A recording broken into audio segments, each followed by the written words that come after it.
Au nom du Père, du Fils et du Saint-Esprit, ainsi soit-il. Je ne parlerai pas de l'Évangile ni de la confession, mais bien des missions, puisque, comme l'a rappelé la mémoire aujourd'hui récitée dans la liturgie, effectivement, nous devons savoir parler et prier pour les missions.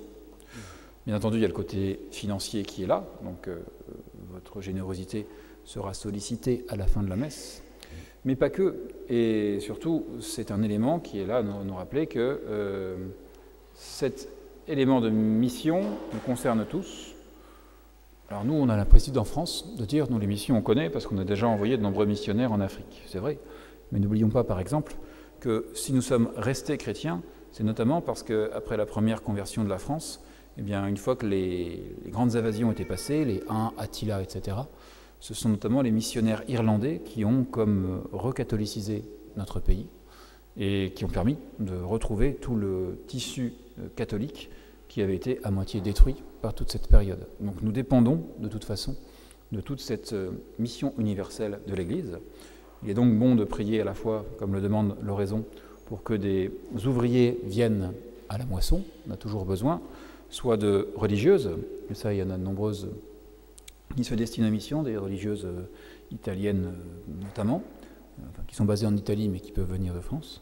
Et au niveau des vocations sacerdotales, nous avons eu 26 entrées cette année au séminaire de Flavigny, mais il y avait 15 Français. Il en faudrait plus pour pouvoir à la fois augmenter les effectifs de la fraternité et faire en sorte que nous puissions envoyer des personnes à l'étranger. Mais envoyer des personnes à l'étranger, c'est pas facile. Justement, si nous parlons de cette année de l'Inde, plus exactement de notre orphelinat de l'Inde, c'est intéressant de connaître à la fois leur histoire et leurs problèmes. Leur orphelinat a été créé le 1er octobre 2000, donc il y a 23 ans. Et ça avait été fait par une jeune femme catholique, indienne, qui avait abandonné sa carrière brillante aux États-Unis d'ingénieur pour pouvoir se donner, en voyant qu'elle ne voulait pas passer sa vie tout simplement à gagner des dollars, elle s'est dit je reviens dans mon pays et j'ouvre une structure pour pouvoir aider mes frères. Elle était toute jeune, elle avait moins de 25 ans. Et elle a développé cet orphelinat et comme elle était catholique et qu'elle a découvert la tradition, la fondatrice de cet orphelinat a pris contact avec la fraternité en 2005.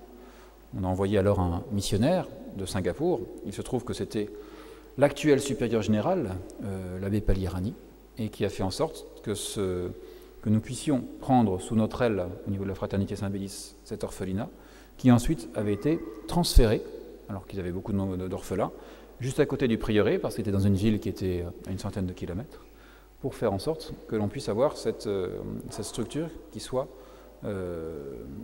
tenable dans le long terme. À l'heure actuelle, vous savez que les problèmes existent spécialement en Inde, tout d'abord parce que le christianisme est mal vu, que ce soit par le gouvernement ou par les populations, il y a des formes de pression qui existent, voire de persécution, et que également la difficulté est que les gouvernements indiens actuels n'apprécient peu les étrangers qui passent sur leur sol, et donc nous n'avons plus de prêtres qui viennent en dehors de l'Inde, ce ne sont plus que des prêtres indiens, et les sœurs qui normalement doivent être indiennes, pour s'occuper de cet orphelinat, à cause de cet élément. L'orphelinat accueille actuellement, dans le sud de l'Inde, 40 enfants, 8 femmes âgées abandonnées et quelques veuves. Et ce sont donc quelques sœurs et un prêtre qui s'occupent de toutes ces personnes. Je vous laisse lire, je pourrais vous faire pleurer par l'histoire qui nous est donnée de la petite fille qui est donnée, abandonnée par sa famille, tout simplement le lendemain de l'accident qui a tué ses 2 parents. Elle a tout perdu, sa famille, ses oncles et tantes ont tout simplement récupéré l'héritage et les enfants se retrouvent tout seuls dans la rue, si bien qu'elle est contente, une petite fille de 8 ans, de retrouver, c'est la dernière venue donc, dans leur orphelinat, à avoir une véritable maison dans cet orphelinat. Il nous dit qu'effectivement, il y a 40 petites filles qui sont là-bas et elles ont toutes à peu près une histoire similaire.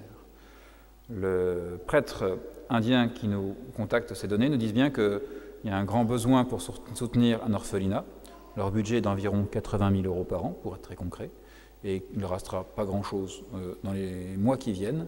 ils nous disent bien que de toute façon la quête des missions n'est même pas destinée à un projet ou à construire quoi que ce soit, mais tout simplement pour assurer les frais de subsistance, pour pouvoir avancer comme cela.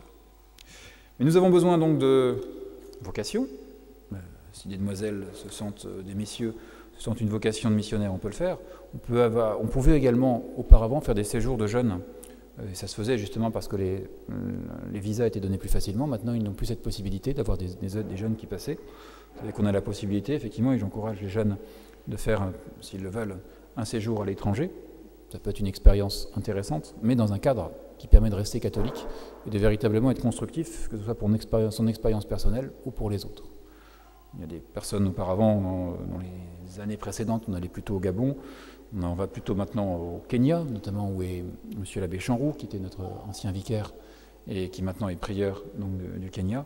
Vous voyez qu'il y a du travail à faire, de toute façon. Les missions comme Rosa Mystica aux Philippines sont là pour nous montrer que se donner pour faire en sorte que soit au niveau concret, pratique, au niveau de la charité matérielle, soit surtout au niveau de la foi, les personnes, notamment la jeunesse, peut se donner concrètement en ayant cet esprit de mission.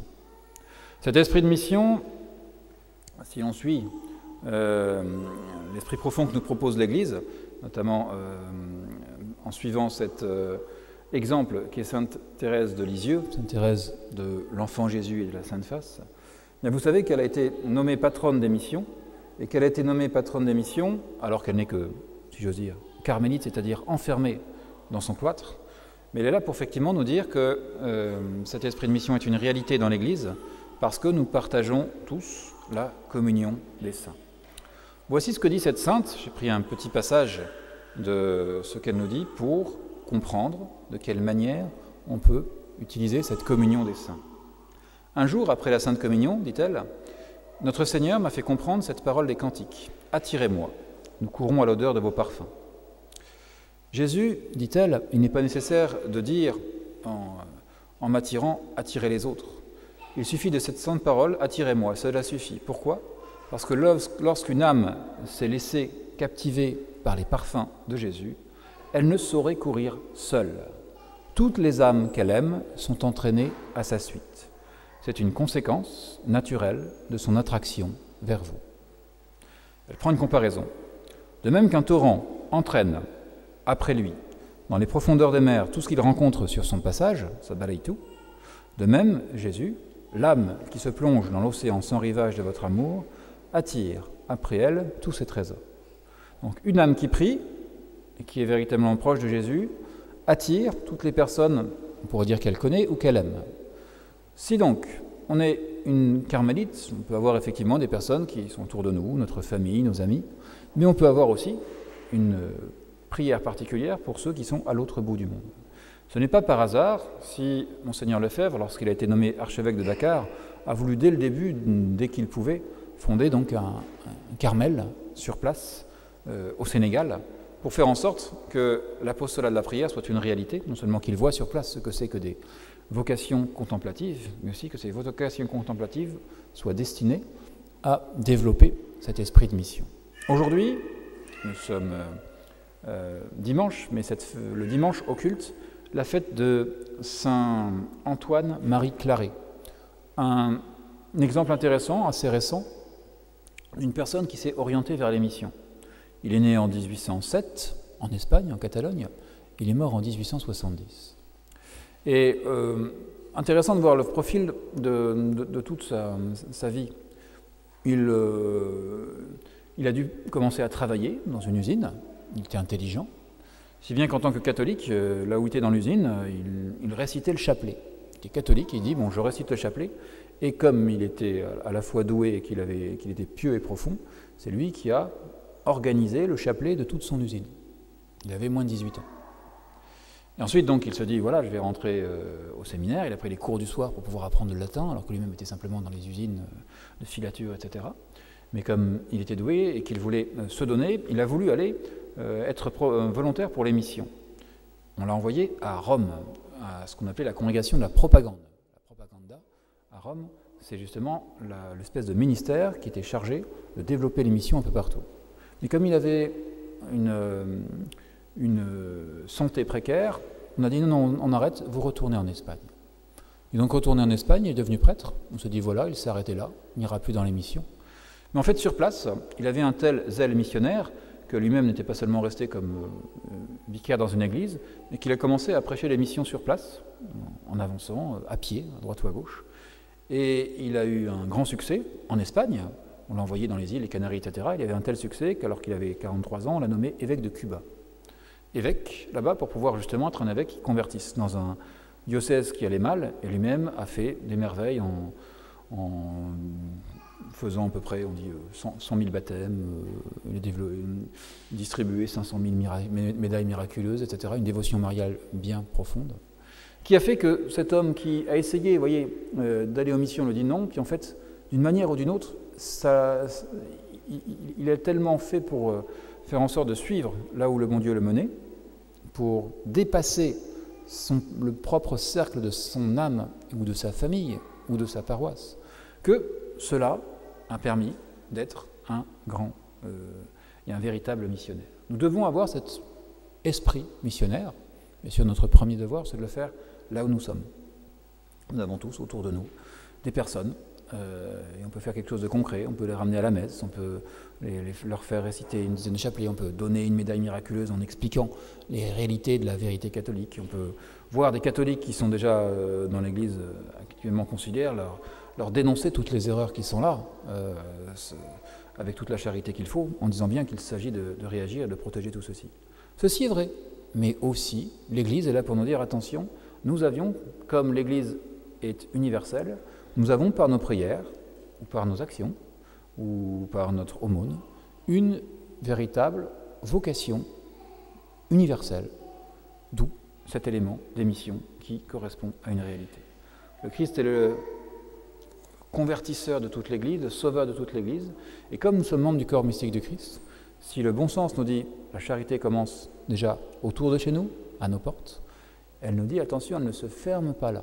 Et nous avons aussi un devoir de faire en sorte que la foi puisse se répandre jusqu'à l'autre bout de l'univers. Ayons donc cet esprit bien concret, cet esprit généreux, à la fois naturel et surnaturel, qui permettent de développer l'Église. C'est là toute notre vocation de chrétien, au nom du Père et du Fils et du Saint-Esprit, ainsi soit.